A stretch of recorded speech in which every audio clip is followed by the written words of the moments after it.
Hi, I'm Charlene Collins Freeman, and welcome to my watercolor tutorial for painting two dahlias. This video is part one of a three-part tutorial. The supplies I use for this painting include arches, hot press watercolor paper. My paper is 140 pounds, 14 by 20 inches, 36 by 50 centimeters. I did not stretch my paper, but I did tape it to gator board using artist tape. I used a 2H pencil to get my drawing done and a kneaded eraser. My watercolor brushes include a black gold 311 round brush size 000, a Princeton Heritage 4050 round brush size 2, a Micro Mini pointed round size 10 zeros, and lastly a tulip angled scrubber brush. I used water, a water container, paper towels, and my watercolor paints are all Daniel Smith. The colors I use for this painting include yellow ochre, alizarin crimson, quinacridone rose, quinacridone magenta, quinacridone purple, French ultramarine, sap green, and green gold. This painting was inspired by a photograph I found on pixabay.com. Pixabay.com is a great resource for artists. Most of the photographs on this website are both copyright-free and attribution-free. In general, you should think of your reference photo as your starting point and give yourself freedom to make edits along the way, adding or leaving elements out. For example, I really love this photograph, but I ended up turning it upside down for my finished painting. I did my line drawing with a 2H pencil to keep the lines light. After I was through drawing it and I looked at it on the entire paper, I decided to extend the stems beyond what I see in the photograph to go all the way to the edges of my watercolor sheet. Then I rolled my kneaded eraser across the entire drawing to lighten up my lines even more. Some watercolorists don't mind leaving their pencil lines showing through the painting, and that can be a really beautiful, expressive way to do your paintings. But in botanical art, I like just my watercolor to show up and not have the drawing underneath it stand out. So I really strive to keep those pencil lines light. If you find that you're heavy-handed, you might want to use a 3H or even a 4H pencil to get your drawing done. To start off, I've mixed a puddle of sap green and a smaller puddle of green gold. And I'm going to go ahead and paint in the stem that I'm working on now. It's really the darkest area I see in this painting, and so it's easy for me to go ahead and get that in and not worry about the fact that I might be going too dark too soon in the process. And now I create a third puddle of green. This is mostly sap green with some French ultramarine in it. And while my stem is still damp, I come in and paint in this darker mixture. With my botanicals, I tend to paint first the lightest lights, then the darkest darks, and then I spend a fair amount of time doing the midtones, bridging those highlights and those darks. But these two dahlias are presenting quite a different setup. It is mostly darks and mostly lights. There's not a lot of mid-tone work that will happen. And I know that this stem will go darker, but for now, that's a good start. Before I start painting in all the petals, I notice that there's a little mark of the stem or something green poking out, and I decided to go ahead and get that painted in now. It's sap green with a touch of yellow ochre. And now we're ready to start painting our petals, which is going to be this beautiful study of watered down mixes of most of our colors. Quinacridone rose, quinacridone magenta, quinacridone purple, alizarin crimson, yellow ochre, and French ultramarine. All of these mixes will want to be really watery, the consistency of weak tea.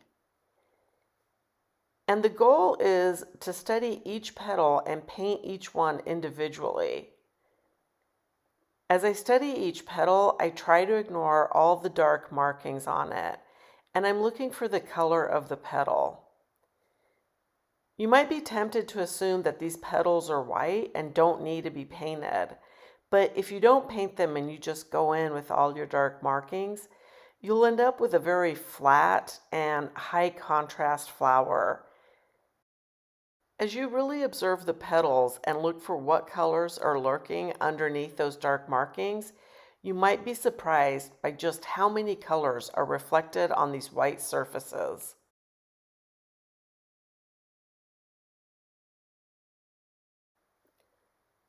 Please keep in mind that I'm playing the video back at twice the speed at which I was actually painting. I really took my time with this phase.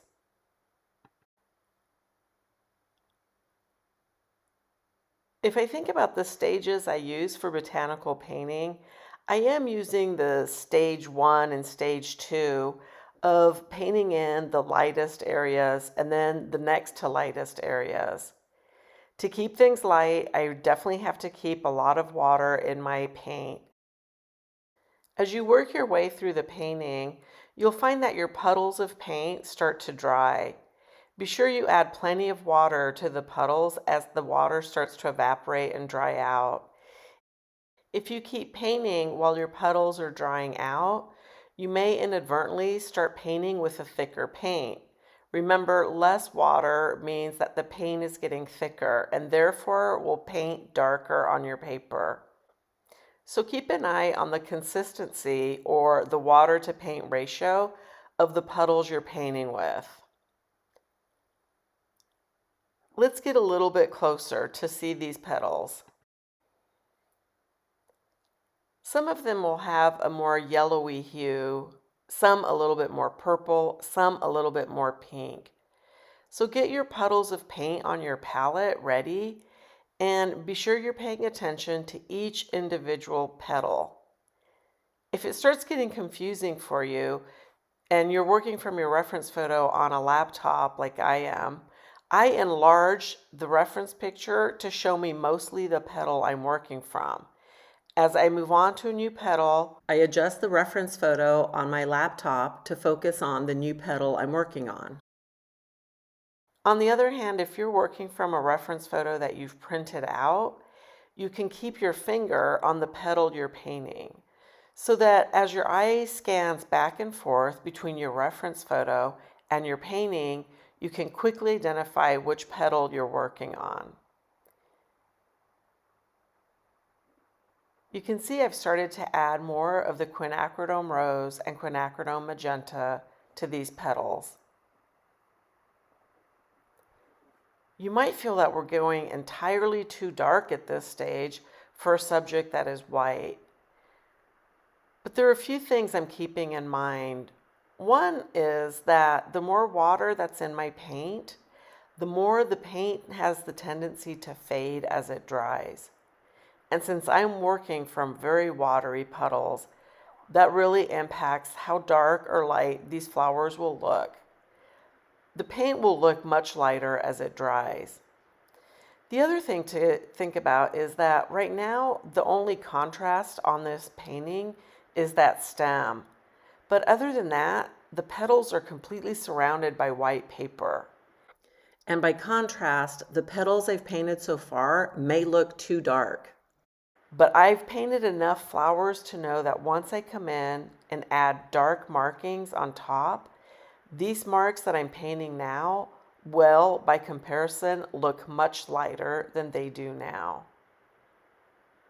As long as your puddles of paint are really watery, you don't have to worry about going too dark.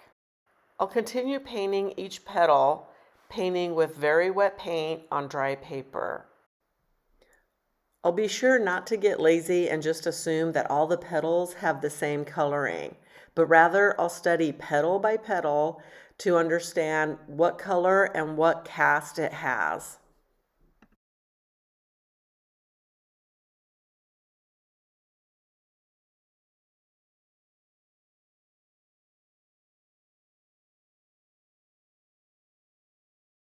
Progressing through this dahlia, petal by petal, takes me about an hour, and this is what it looks like when I'm done. And then I'm ready to start on the second dahlia.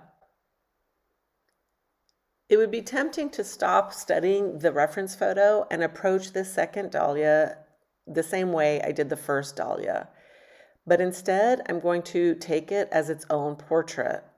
I'm going to study each of the petals here and notice right away that there's more bluish purpley tones in some of the petals than there were in the first dahlia. The light is hitting this second flower differently, and it's important for consistency's sake and also to make it more interesting to capture all the nuanced differences I see in this second dahlia. My approach is still the same, watery mixes of the same paints, studying each petal one by one and doing my best to recreate them on my paper, ignoring the dark markings on top, which we will do later. Let's get a little bit closer, and since it's the same process throughout, I'll stop narrating for a while.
As I paint each petal, I'm sure not to paint next to any petal that is wet or even slightly damp.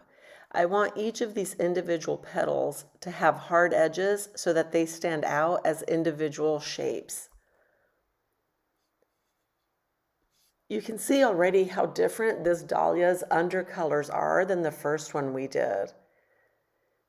I find that this one has a lot more color to play with.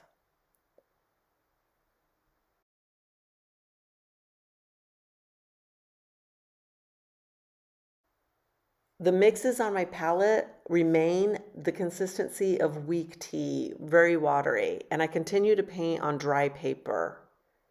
This ensures that the color stays put exactly where I put it and doesn't travel into any damp areas. I wanted to show you my palette again here. A few of the puddles have started to dry out in the time that I've been painting this dahlia. I've been at it for over half an hour now, and you can see that those puddles, as they dry out, get the appearance of looking darker because there's less water in them. They're drying out, the water's evaporating, and they get darker. But you'll notice that I pull some of that paint out and paint next to it on the palette, adding water. So for example, the purple and the French ultramarine at the bottom of my palette, they look pretty dark, but in between them is a really watery puddle that I'm using, just touching into that dark paint to drag it into the water as I need it. And the same is true with the magenta on top and the quinacridone rose. So even as things dry on my palette, I keep adding water and then dragging some of that paint into it on my palette to make sure that I'm constantly painting with paint that is at a weak tea consistency. I'm also paying attention that I don't paint by mistake next to a petal on my painting that is still wet or damp. Within the petals, I'm happy to drop in color that bleeds into it. For example, I just did that big petal on top with a touch of yellow ochre, and then right next to it, while it was still damp, a touch of quinacridone rose and quinacridone magenta. Painting colors next to each other while they're damp within the shape of a petal will give you beautiful effects of softly diffused colors, one gently bleeding into the other. So within the shape of one individual petal, I'm happy to drop in paint into an area that is still wet or damp. This is wet into wet technique and can give you some beautiful spontaneous results. But I don't paint individual petals next to other petals that are still wet or damp. There we want the hard edge that we can only get when we're painting up against an area that's dry. Some of these petals, like the one I'm working on now, have a much darker corner on the bottom side of the petal where it attaches to the center of the flower. For that, I drop in slightly thicker paint while the rest of the petal is still slightly damp. This can give us some really nice, soft and diffused edges between the dark shadows and the rest of the petal.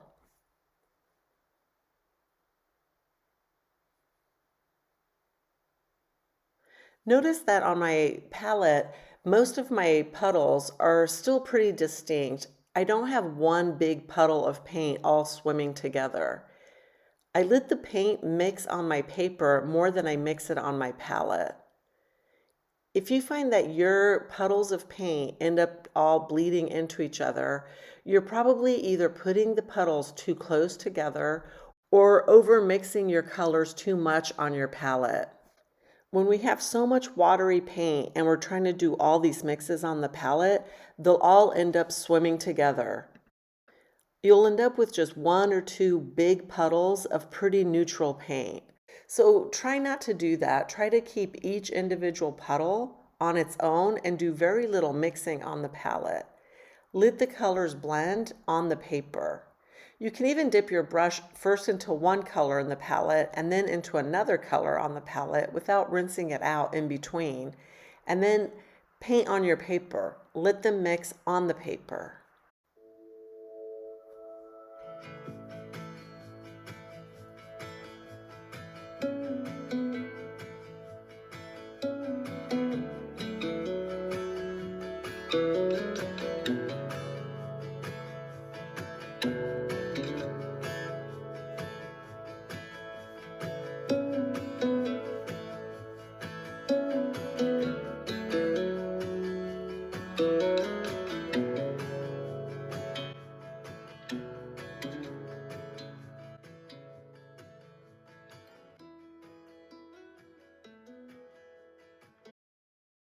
There are a couple of petals in the middle of this dahlia that don't even have any of this light white coloring. For this area, I pick up quinacridone magenta and just a touch of quinacridone purple. Instead of painting with that weak tea consistency, my mix is thicker. I would say it has the consistency of milk. And as you can see, the color's going down much more darkly. It's exciting to start getting these dark spots in there.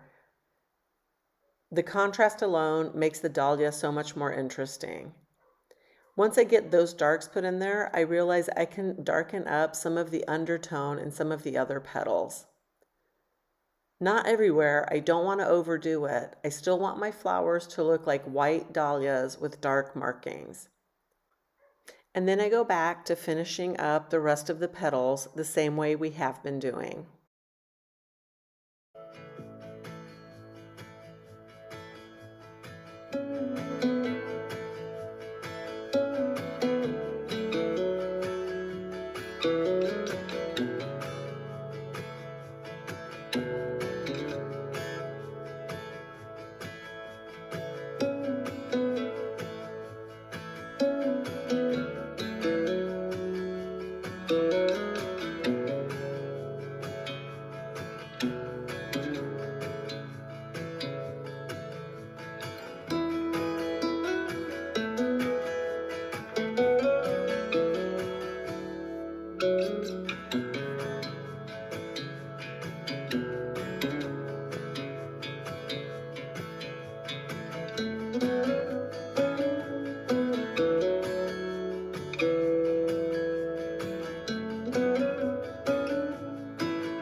I've been painting these two dahlias now for about 2.5 hours, and I'm starting to feel tired.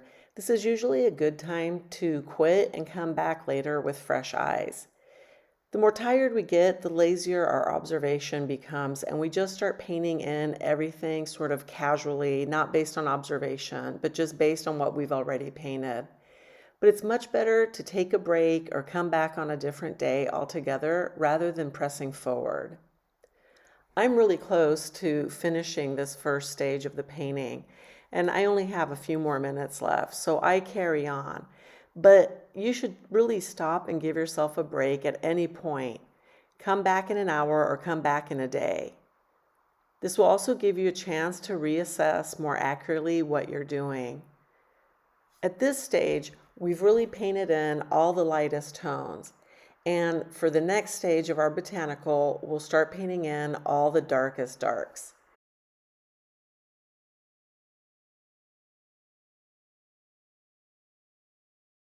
Down by the stem, there's quite a bit of greenish and yellowish cast. That's the green of the stem reflecting off of those white petals. So you see me here adding quite a bit of green gold, still watered down, and some yellow ochre. I also paint in the lightest tones I see throughout the stem area and the sepals.